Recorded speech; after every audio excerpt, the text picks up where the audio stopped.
नमस्कार। तो क्या नरेंद्र मोदी सचमुच तानाशाह हैं, जैसा कि कुछ लोग कह रहे हैं? आप कहेंगे किसने कहा? एक यूट्यूबर ने ही तो बोला है। उस यूट्यूबर की कितनी सी हैसियत है, कितनी सी औकात है। बोला, लोगों ने वीडियो देखा, बात खत्म। लेकिन नहीं, दरअसल उस यूट्यूबर के वीडियोस को, जिसका नाम ध्रुव राठी है, इतनी ज्यादा वो बात रेजोनेट इसलिए कर रही है, वो बात इसलिए इतनी गूंज रही है क्योंकि इस देश में ये विचार है, कुछ लोगों के अंदर ये विचार है कि नरेंद्र मोदी तानाशाह हैं, उनके अंदर तानाशाही प्रवृत्ति है और वो देश को तानाशाही की ओर ले जा रहे हैं। वरना आमतौर पर ऐसी बात हो जाती है, ये बात हो नहीं रही है। तो मैं आपको 8 एविडेंसेस के जरिए, 8 सबूतों के जरिए ये बताने की कोशिश करूंगा कि नरेंद्र मोदी तानाशाह क्यों नहीं है। सबूत नंबर 1, और इसके लिए मैं एक बेसिक फ्रेम ले रहा हूं कि तानाशाह होने का दुनिया में एक ही प्रमाण माना जाता है कि वो व्यक्ति मनमाने तरीके से अपनी बातें लागू कराता है, करा सकता है। तो नरेंद्र मोदी अगर मनमाने तरीके से जो चाहते हैं, अगर उसको लागू करा पा रहे हैं, तब वो तानाशाह हैं। देश तानाशाही सिस्टम के अंदर है, वरना न वो तानाशाह है, न देश तानाशाही सिस्टम की ओर जा रहा है। पहला evidence, NJAC, national judicial appointments commission act.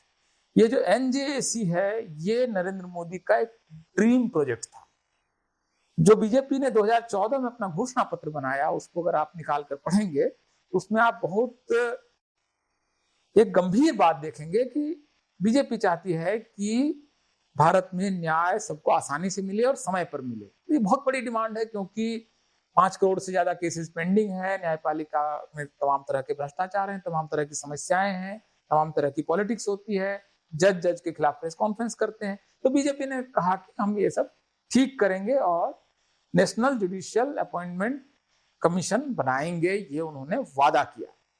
तो न्यायिक नियुक्ति आयोग बनाने का वादा पूरा करने के लिए नरेंद्र मोदी जब सरकार बनती है तो सबसे पहला काम क्यों क्या करते हैं कि इसके लिए एक एक्ट पास करते हैं। ये उन्होंने पास कराया और इसमें एक सिस्टम बनाया कि कोलिजियम सिस्टम नहीं रहेगा, और इसमें एक जो लगभग संवैधानिक व्यवस्था है, पुरानी व्यवस्था जो एनजेसी ने जो कोलिजियम के जरिए जजों ने अपने हाथ में ले ली थी, एक तरह से पुरानी व्यवस्था की ओर जाने की बात इसमें थी, जिसमें कि न्यायिक व्यवस्था इतनी अराजक नहीं थी।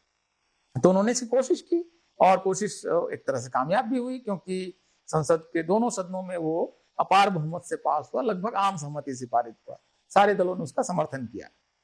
इसके बाद 20 राज्यों की विधानसभाओं ने उसका अनुमोदन भी कर दिया, इंडोर्स भी कर दिया। अब भारत की जनता अपनी राय कहाँ व्यक्त करती है?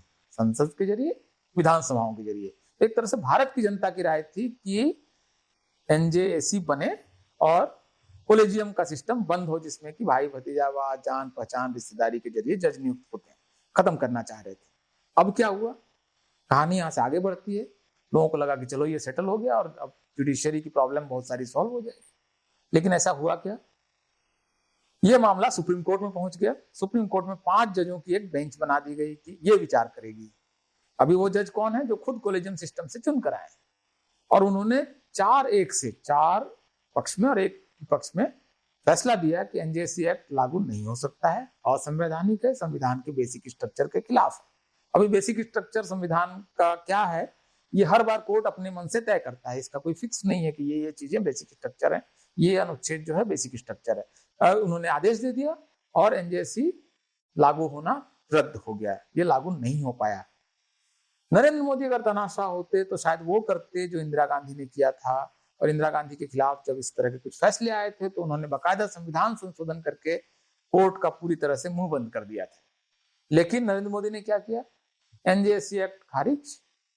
वो खुद भी और बीजेपी उसके बाद भूल जाती है कि इस काम को आगे करना है, न्यायिक सुधार करना है, और वो एक तरह से जो कोर्ट का जो सम्मान है वो उसको रख लेते हैं, और कोर्ट की बात जो सिर्फ 4 जजों की बात है उसको भारत की जनता की राय के ऊपर रखते हैं, बीजेपी के घोषणा पत्र के ऊपर रखते हैं, संसद के ऊपर रखते हैं, 20 विधानसभाओं से ऊपर वो क्या बात रखते हैं?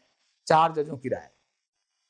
मेरे ख्याल से ये किसी तानाशाह का लक्षण नहीं है। कोई तानाशाह इस तरह का नहीं होता है। जो वो अगर चाहते तो उनको क्या करना था, संसद के अगले सत्र में वो एक संविधान संशोधन लाते और कहते कि ये बेसिक स्ट्रक्चर नहीं है, पास कराते और एनजेसी लागू कराते। लेकिन उन्होंने ये नहीं किया। ये साबित करता है कि नरेंद्र मोदी में बुराइयां बहुत हो सकती हैं, बहुत सारी समस्याएं हैं, डेवलपमेंट से लेकर बहुत सारे इश्यूज पर मेरे भी क्रिटिक है, लेकिन उनके ईडब्ल्यूएस लागू करने को लेकर मेरी गंभीर उनकी आलोचना है। लेकिन उन्होंने कम से कम ये तो नहीं साबित हो सकता है इस एक इंस्टांस से कि नरेंद्र मोदी तानाशाह है। तो ये मेरा पहला एविडेंस है जिससे साबित होता है कि नरेंद्र मोदी तानाशाह नहीं है।